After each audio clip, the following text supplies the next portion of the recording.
The clock on the wall says it is now 1 o'clock. We'll go ahead and start.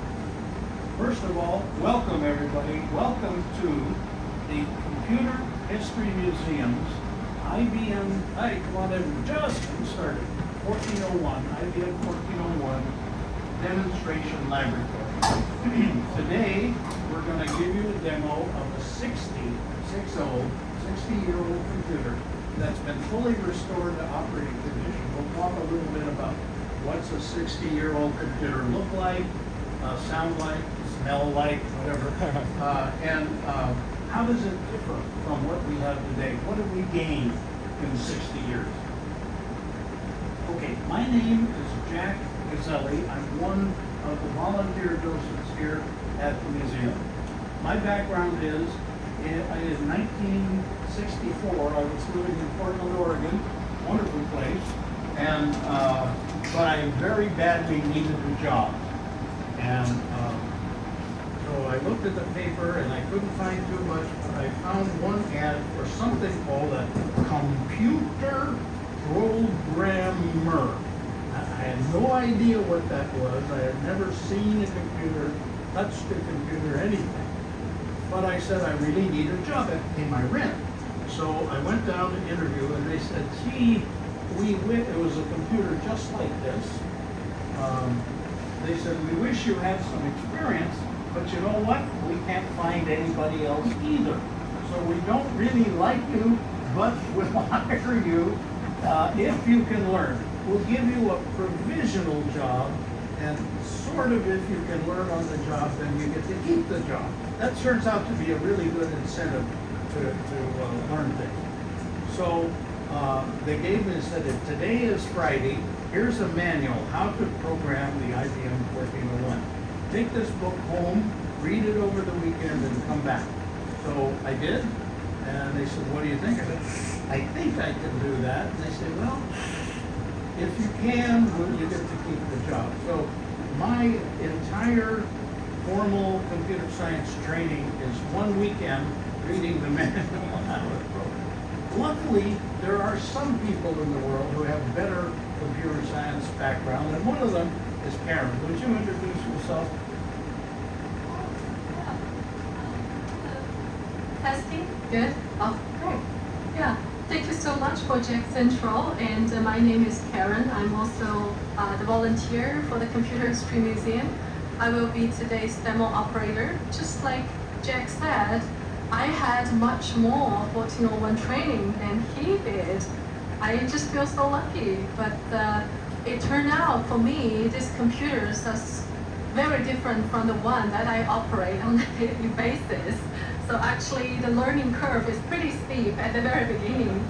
And Jack has to be my trainer, has to train me, and probably he was very frustrated that I always messed up all those punch cards and wasted a lot of deck of cards until I finally grasped how to operate this machine properly.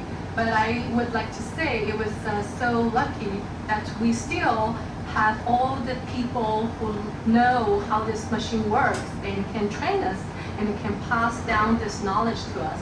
That goes to my background. I used to work in the technical industry, but unlike most of the people you're coding all the time, I'm more like a training person. I train all those technical people for their onboarding and new hires. So I'm very excited. Finally, I'm qualified for this 1401 training, and I'm one of the team that I can wear this red shirt. Everybody was actually really wants the red shirt, so I'm really happy. And without any further ado, I would just take the microphone back to Jack, and let's get the show started. Thank you, Karen. We actually have a third docent with us here today, Michelle, who isn't wearing a red shirt. How are you, everyone? My name is Michelle Yu, and I am the volunteer here today to help Jack and Karen to have you guys to have a good experience today. And I speak Mandarin and Cantonese. If you have questions, you don't understand English, and I could just come to see me. Thank you. Thank you, Michelle.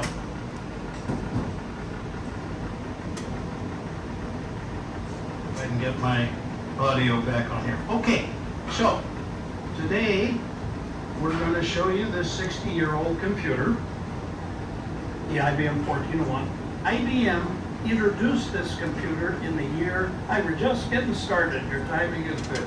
Introduced this computer in the year 1959. Anybody remember who the US president was in 1959? Eisenhower, there you go, there's a historian guy here. So, what was going on in the world in 1959? Well, 2 years earlier, 1957, Sputnik went up, big deal. Oh, we gotta have science, gotta have math, gotta have computers, and that kind of stuff. If anybody's interested, 1959 was the year that Barbie dolls were introduced. If that makes it interesting. But okay, what was going on in the world of computers, 1959? Well, there were computers, they existed, but there weren't very many. And the ones that did exist were humongous. This may look big to you. Those were entire floors of rooms. They were hugely expensive, tens of millions of dollars.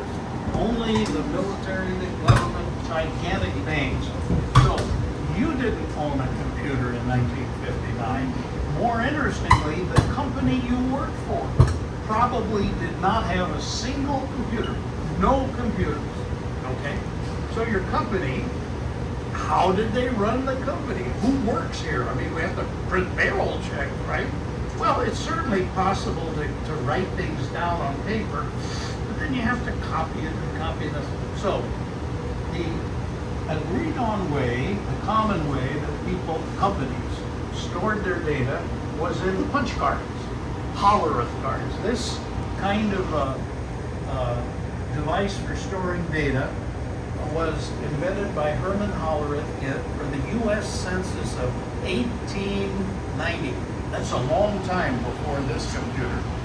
And companies would put their data in this.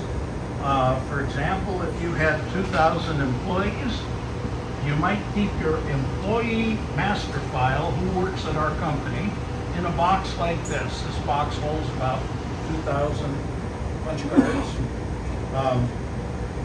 And there'd be a card for you, and a card for you, and a card for you, and it would have in it your name, your address, your hourly pay rate, and everything. And then you have more data. You have another card and another card. So companies have a lot more data than just who works here. There were all kinds of sales data, inventory data, and things like that. In fact, one of the companies that was an early adopter of the 1401 was Time Life magazine. Time Life is a magazine publisher, and they had tens of millions of subscribers. And guess what? Each subscriber had a punch card. So Time Life had a database to run their company with of 40 million IBM cards. They kept it in what they called a data warehouse. We still use this term today. It was a warehouse. And in this warehouse, there were wooden pallets on top of which were tens of thousands of boxes like that of punch cards. And when they wanted to do a distribution of a magazine, forklift trucks went in and pulled it. So when you use the term today, data warehouse, it's kind of what we were talking about. The format of the card contains 80 columns. So that means 80 characters. Each column, combination of punches in that column is the character. You could think of it as the world's smallest thumb drive, not 80 megabytes, not 80 gigabytes, 80 bytes. Got it. So, great.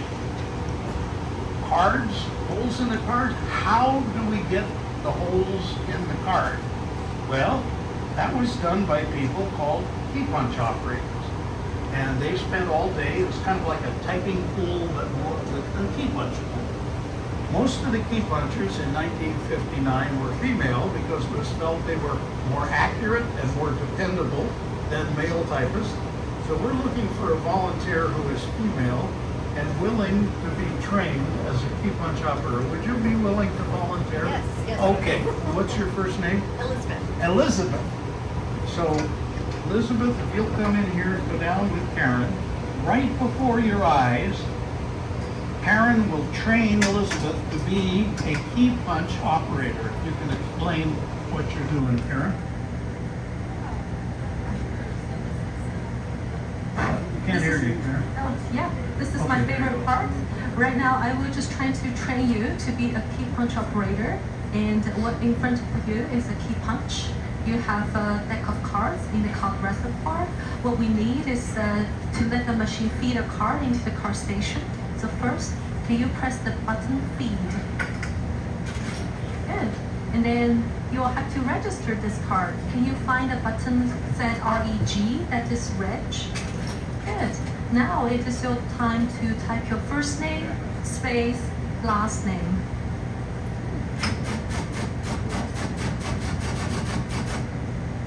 Good. So right now we will have to release the card. Can you find a button which says REL, that is release? Very good. Then press the reg button again, REG. Good. Press rel button one more time. And press the reg button. So, Elizabeth Little? Oh, very good. So let's just give our volunteer a big hand for typing the punch card. Thank you so much, Elizabeth. We will just keep the card for a while and later give it back to you. Thank you, Elizabeth. Now you're now trained with a new career, so this is good. Okay, well, she typed her name, but it could have been sales data, inventory data, anything that's punched in a card is potentially data to go into the computer. Okay, so once we had the data punched in cards and we had the cards stored, several things that you can do with cards that you can't do with paper. One of them is put the cards in a particular sequence or sort them. And so that was done on a device like this called the IBM Model 083 card sorter. Karen, would you demonstrate the card sorter? My pleasure. Yeah. So everybody, let's just pay attention to this machine in this room.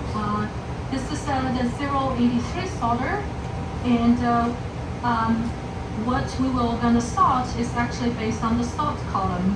As Jack has shared some of the punch card. If you have a punch card in your hand, you will see there are 80 columns. So the sorter has also 80 columns here, which is in alignment with the card. That's why we put deck of cards here, and then we will sort based on a certain column. Right now, we are sorting on column 25. So any number on 25, if it has a hole under 1, then it will fall under the pocket 1.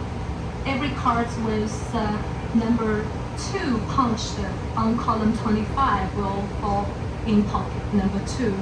So I think it's very abstract. Let's see how it works. I will press the start button, and please pay attention to those pockets. We'll see if it works.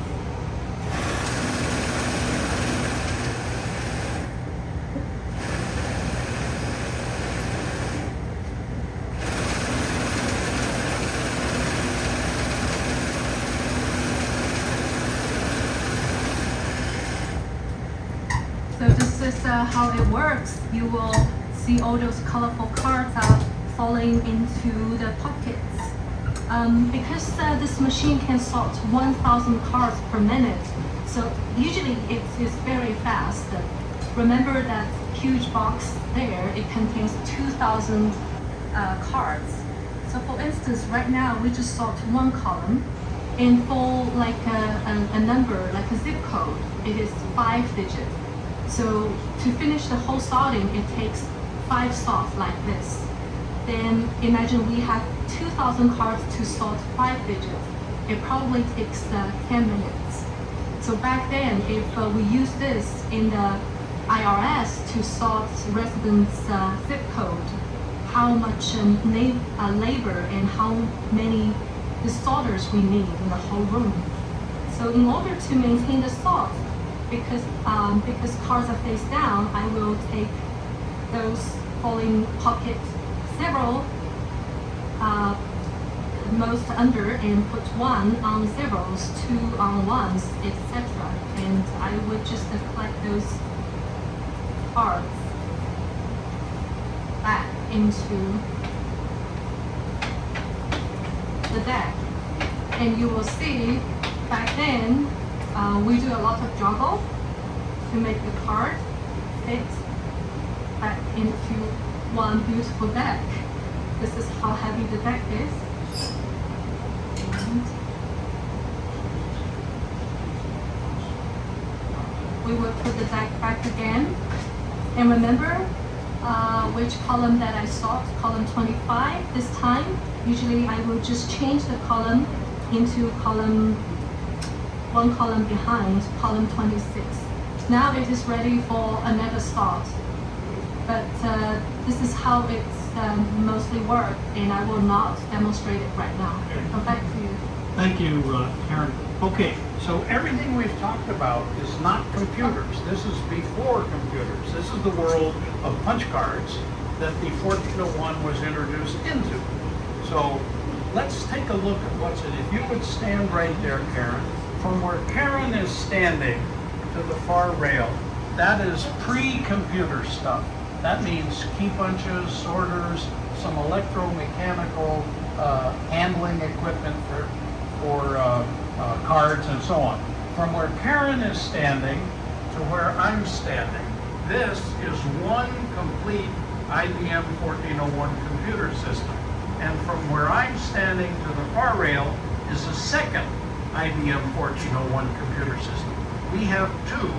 They're 60 years old, and like 60-year-old people, if there are any people here 60 years old, they get a little cranky. Today, so we have one to demo and one to work on. Today, this one is not working, so we're going to demo on that. So at this point, we'll ask everybody, please come on down here and kind of cluster around our one working 1401 today. Here it is. This is the actual central processing unit, or CPU. This corresponds to that tiny little chip in your phone, right? This is an arithmetic logic unit, memory, stored programs, sequencing, everything you would expect in a digital computer, just a little bit bigger than it is in your phone. So one of the things we've gained in 60 years is a little bit reduction in size. Hooked to the 1401 is a card reader. This is not computerized. This is an electromechanical device. Its only function is to feed cards past some wire brushes that read the holes in the card, get the data into the CPU. A program processes it. So cards in, processing here, and the output goes on this line printer. So that's basically the sequence we're working on. Cards in, processing here, and printer out. We can talk a little more, but Karen, let's show it. Let's show that we actually have an app. Anybody have apps on your phone? How big is an app? How much does an app weigh? What color is an app? A small icon. Yeah. Here is an app for the 1401. Okay? An actual thing. You can actually see an app. Could you show how this is run? Yeah. So what you need to run this program is everything in my hand. This is the deck of cards. And because 1401 at that moment doesn't have like a calendar, so actually we put a calendar card. We punch a calendar card earlier, and then we put our volunteer's name card, Elizabeth Little's name card behind. And as usual, we will have to do a juggle, and I hope that I will just put the deck of cards into the card reader. Use all reset. Oh, thank you. Put the card weight on the deck of cards, close the gate, and then Jack has already reset the CPU. Let's see this high-speed card reader to load the program. So right now, it is loading those deck of cards into the CPU. And after a couple of seconds, when it's done, I will press the start button. It will start to read the program that we've loaded. So the app is now in memory. It's executing.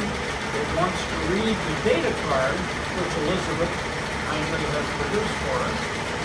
The data card is now in here. It's thinking about it, and the output of the program is now done on the printer.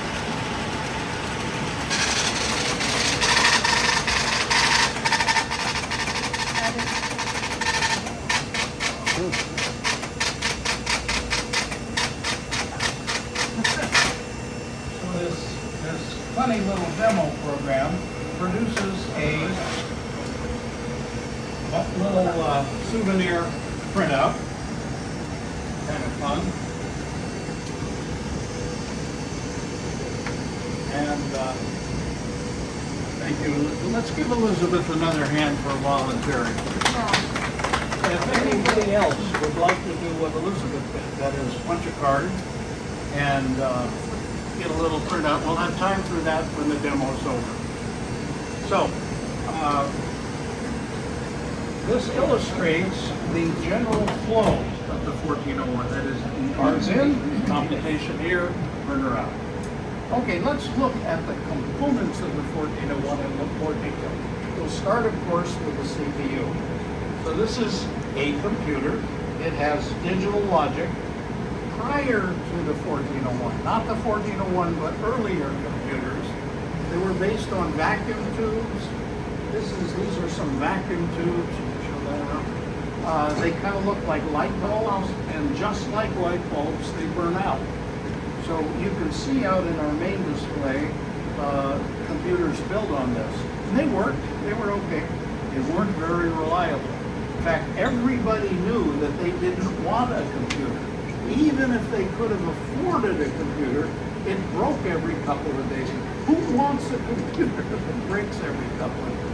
Well, if you're an astronomer and you're computing the orbit of Venus, and the computer breaks on Tuesday, you can compute the orbit of Venus on Friday. That's not a problem. But imagine that you're using a computer to do payroll checks. And I come to you and I say, boss, we burned one of these little things out and we can't print payroll checks this week. Is that a problem? You're fired. Yeah, you're fired. Exactly right. Not only it's a problem, but I probably lose my job. So IBM said, well, that won't do for commercial companies that want to use the computer as a tool. So get rid of vacuum tubes and replace them with this new technology. IBM didn't invent it, but they used it, of solid-state transistors. Do we have any real electrical engineers here? Shoot. Okay, so I'm going to lie a little bit. I'm going to say that one of these roughly corresponds to one of these. That is, a vacuum tube is the building block of computer logic, or a transistor is the building block. You probably agree with that general term, although he'll explain this has other things in there, but they're roughly in the same ballpark. This is smaller, uses less electricity, but crucially, this burns out, this hardly ever burns out. So this is reliable. Brought a quantum leap in reliability for computers. The transistors were packaged and mounted on circuit boards when it goes out. Here's the circuit board taken from directly inside the 1401. Each of these little silver cans is one transistor.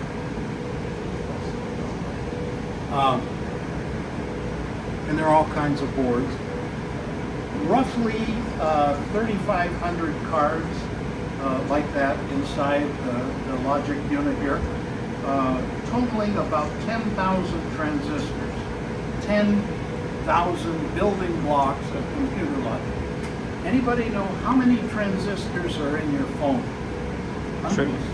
Trillions. Thousands? But billions. So let's say 10,000 transistors, 10 billion transistors. Your phone has 1 million times as much, many building blocks of computer logic as this big box. So that's logic. How about memory? We all know that memory is composed of bits. What's a bit look like? Anybody ever seen a bit? Here is a bottle of bits. So the technology used for the 1401 to implement RAM memory was magnetic cores. A magnetic core is a donut, tiny iron donut, that can be magnetized this way for a 1 bit or this way for a 0 bit.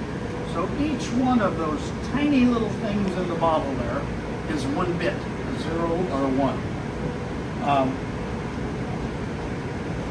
Of course, we don't want bits, we want bytes. So the bits, each of these little black things is one of those little cores, and those are sewn onto copper wires. There's an X and a Y set of copper wires, so that by activating the proper lead wires, the logic can address any individual bit, turn it on, turn it off, test it, and so on. So, actually IBM tried to automate the manufacture of these. It didn't work very well. These were built by seamstresses. Believe it or not, there were people, again, mostly ladies, whose job it was to sew these things together and make core planes like this. Okay, that's a technology for them. How much memory? Max memory in the 1401, 16K, 16,000 bytes, not megabytes, not gigabytes, 16,000 bytes. How much memory is in your phone? Hundreds of bytes? Thousands? Gigabytes, but billions of bytes. So your phone, this has 16,000 bytes. Your phone has maybe 16 billion bytes, depends on your phone. But again, it's in the order of 1 million times as much memory in your phone today as here. So that's another thing we've gained in 60 years. So that's pretty much what's inside the CPU. Card reader, electromechanical device, can read 800 cards a minute. Not quite as fast as a sorter, but pretty good. This thing, this line printer, blew people's minds in 1959. This is an impact printer. If you look at business executives today that buy laptops, they're not interested in the CPU. They want to know, what's my screen look like? What's the output? Well, this is the main output device. So this is what executives were most interested in when buying a computer. This blew their mind. It's an impact printer. Impact means there is cast metal type here and continuous form paper, because it's so fast, with tractor feed, the whole stuff is right. 132 columns, fixed with characters. The solenoid driven hammer hits the paper, drives it against this ink ribbon here, and touches the font and puts an image on the paper. Kind of like a typewriter. A typewriter takes the slug and brings it to the paper. This one kind of takes the paper and brings it to the slug. But in either case, it's a contact printer. But it's much faster than a typewriter. So it prints at 600 lines a minute. 600 lines a minute, 10 pages a minute, at the same speed as your laser printer today, 60 years earlier. Imagine how this works. The font is on an endless chain that spins around at 95 inches a second, or for you real people, about almost 3 meters a second. And it doesn't stop. So imagine you are the solenoid for column 17 and you want to print the character X. So it's on the chain. Actually, there are 5 copies of the character set. So you have 5 chances. The chain is spinning around very fast. Here it comes. There's the X. It's coming around the corner. Bang! And you hit that X. Then you get an X in column 17. At the same time you're doing that, all the other 131 hammers are doing their column. And bang, bang, bang, bang, bang. Finally, the line is printed. It spaces up. To the next line, we do it again. But it prints at 600 lines a minute, which is 10 lines a second. So in 1 second, we get bang, bang, bang, bang, bang, bang, enough, bang, bang, bang, bang, bang, enough, 10 times. Never miss a character, never miss, that is really, really good. All done, no computer in here. This is all done electromechanical. An absolutely amazing piece of logic here. Piece of mechanical engineering, blew people's minds in 1959. Probably there has never been an impact printer built better than this even today. Laser printers, different thing, and they can do other things. But this was really, really a big selling point for the IBM 1401. Let's run power supply. So, one of the things about 1401 computer rooms is they were noisy. They're kind of noisy now, and nothing is running. So when things are running, it's a little more noisy. Let's see how noisy. We have a program here called Power System. What it does, it prints 2 to the first power, 2 to the second power, so not terribly interesting mathematics, but the point is it prints a small number of digits and bigger and bigger and bigger. So a few hammers are hitting. Then as the number gets bigger, more hammers hit. And as the number gets bigger than that, more hammers hit.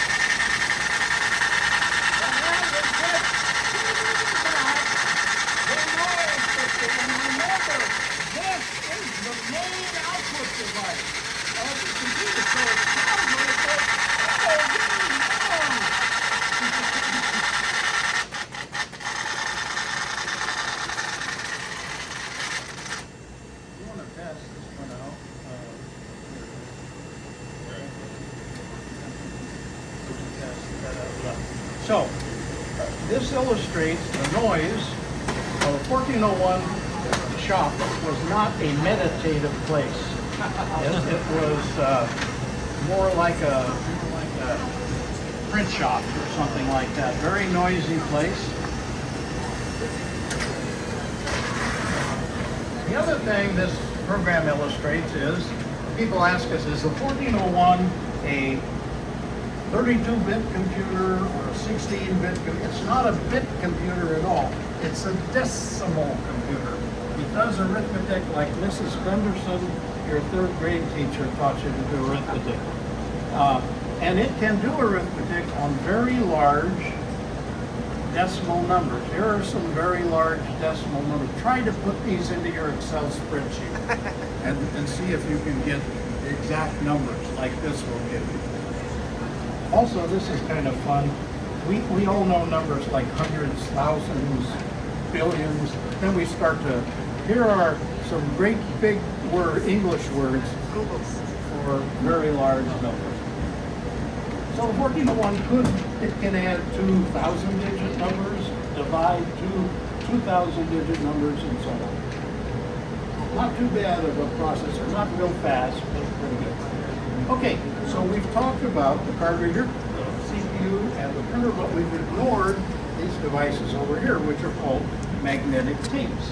Aaron, would you explain the magnetic tapes? So this is the magnetic tape that I will demonstrate, and usually I will grab something from our card table to show this thing before I introduce the magnetic tape. Someone laughed. What is this antique that you just brought there? This is a VCR, we call it. It's a video cassette tape.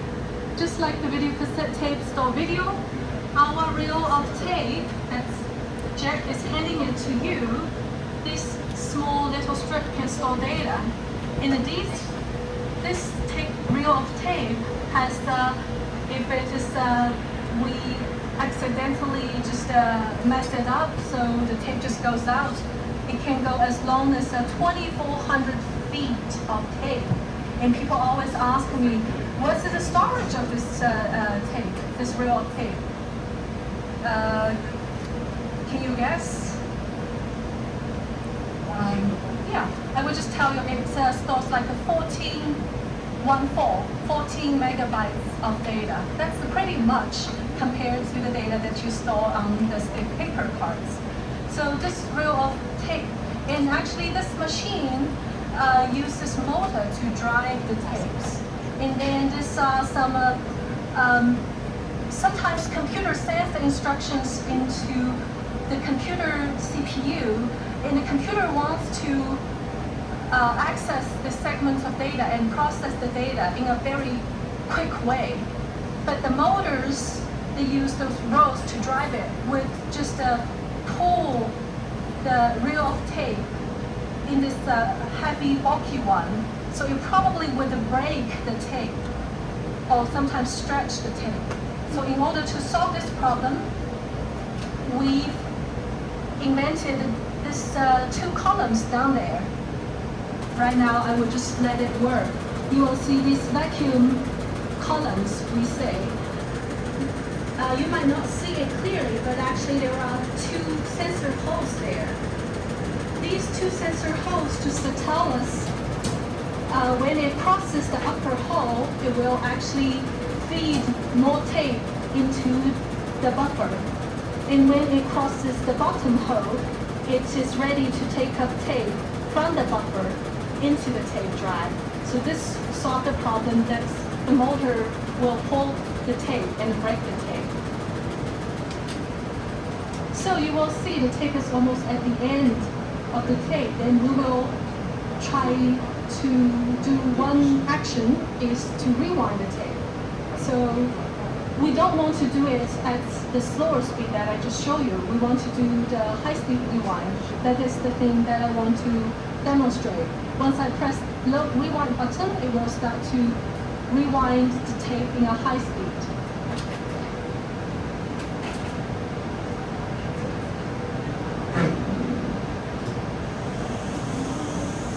Right?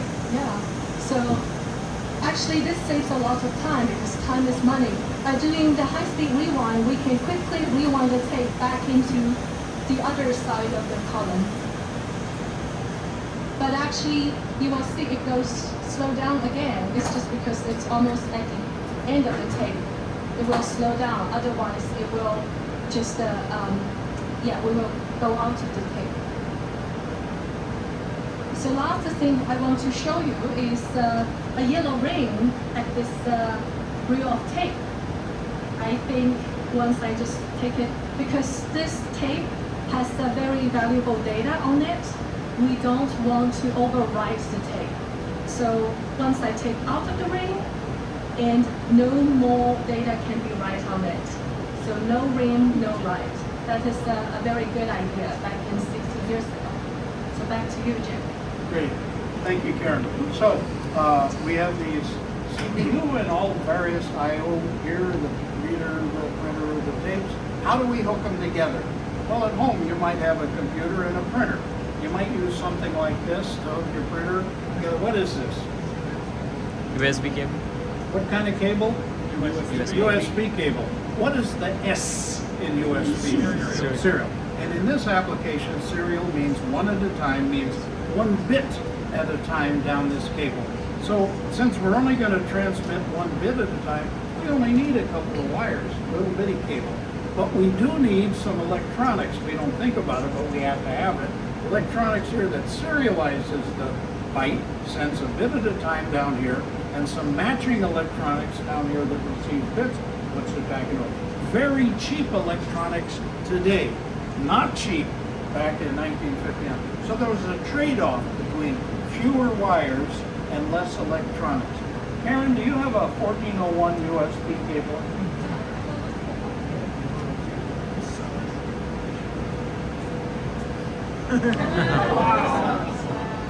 Now, to be fair, this is not a serial cable. This is a parallel cable, maybe a couple of hundred wire pairs. But it shows the trade-off between more wires, more copper, and less electronics. And that was used. Where are those cables? Well, you're standing in a replica of a typical computer room of the 1960s. Everyone had one of these. Anybody watch Tom Cruise movies? What does Tom Cruise do? He climbs up and he's, I don't know, saves the world from something. Okay? Every 1401, we didn't save the world, but what we did do was open up the raised floor that you're standing on, and underneath, sure enough, there are those cables that we just looked at, also power cables, also air conditioning that goes through there. They ask us not to leave this open very well, but there we go. Okay. So there's that. So that's how they're hooked together. Okay. So that's pretty much the 1401 system. How did it do? IBM introduced it at a time when people didn't know much about computers, didn't like computers. What they had heard was, terrible, don't buy a computer, it'll break. And they were right most of the time. So, tough sell, but IBM said, if we really do a good job with this solid state, we might be able to sell 1,000 of these at a time when the previous best computer, the UNIVAC one, sold 75 copies, right? Which was amazing at the time. In the actual event, IBM made over 15,000 1401s. They had 3,000 orders within a month of the announcement. So they had really had a problem how to build them fast enough. By the middle 1960s, 50%, one half of all the computers in the world were 1401s. And the other half was everything else. That meant all the other kinds of IBM computers, all the other manufacturers, US, overseas, everything. 50% of all the computers in the world look like this. So, this is a computer history museum. We're interested in history. Historically, this is a really important computer. Not the biggest computer, not the fastest computer, not even the technically most interesting computer, but historically it's the one that changed people's thinking from computers you don't want to, hey, this is a pretty useful thing. It brought the price down to where a small company could afford one, the size down to a place where you could fit it in your building, and so on. Of the 15,000, almost 16,000 computers that IBM built, 1400 series, 4 are still active in the world. 2 of them are here. One of them is in an IBM factory in Sindelfingen, Germany. You can't get in unless you're an IBM employee. The 4th one is sometimes visible at a place called TechMart in Binghamton, New York.